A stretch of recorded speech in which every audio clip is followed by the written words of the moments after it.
Chapter 15 Harmonic Motion. So how do you propose for harmonics to be our solution, Doctor?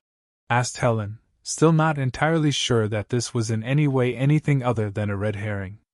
Well, when we designed the particle accelerator here in #2HEL, High Energy Laboratory, we placed the accelerating structures in a single group, rather than the alternative of being distributed around the ring.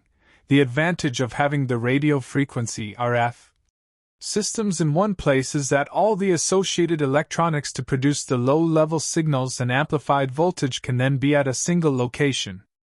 Irrespective of the system chosen, the frequency of the voltage waveform in the accelerating structures must be a multiple of the revolution frequency, the number of times per second a particle orbits the accelerator. Dr. Robert stopped for a few seconds to sip at his cup of tea. Yes, I remember the discussion at the time. It offered considerable savings if I remember rightly, agreed Helen. Great, then let us assume that the multiverse is a thing, and that someone else thought the same as we did with regards the design of their particle accelerator. Okay, agreed Helen again. So we have two dimensions with particle accelerators and they are constructed in the same manner. I am not seeing your point. Okay. Well, let us then presume that for whatever reason both accelerators are used for similar experiments. Like a Fourier experiment? Offered Helen. Yes, like a Fourier experiment.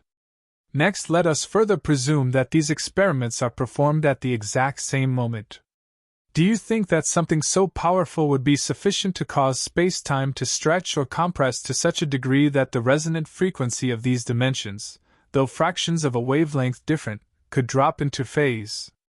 In turn, let us then presume that this could cause the two dimensions to not just rub past each other, in essence blind to one another, but be enough to open a portal between the two, a very focused portal, focused through harmonics. Dr. Robert sat back again and finished his mug of tea as Helen digested what he had just said. After 5 minutes of silent thought, Helen replied, Well, it is certainly a great deal of presumptions, with zero evidence, I might add, a complete fabrication. But that said, if we made those presumptions, then I can see how harmonics could chase a sufficient strong focus for a portal to open between the dimensions.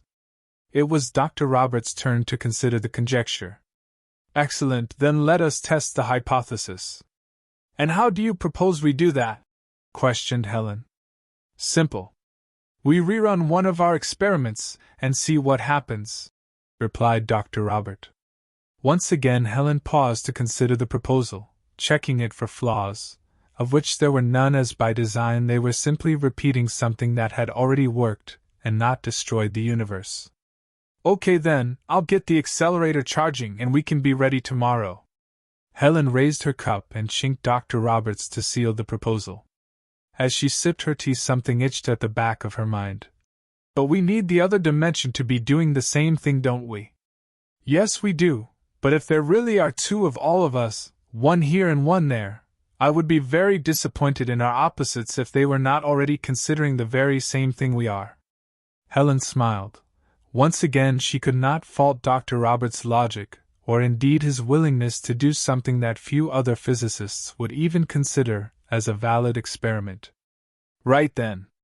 Onward and upward, Helen, onward and upward.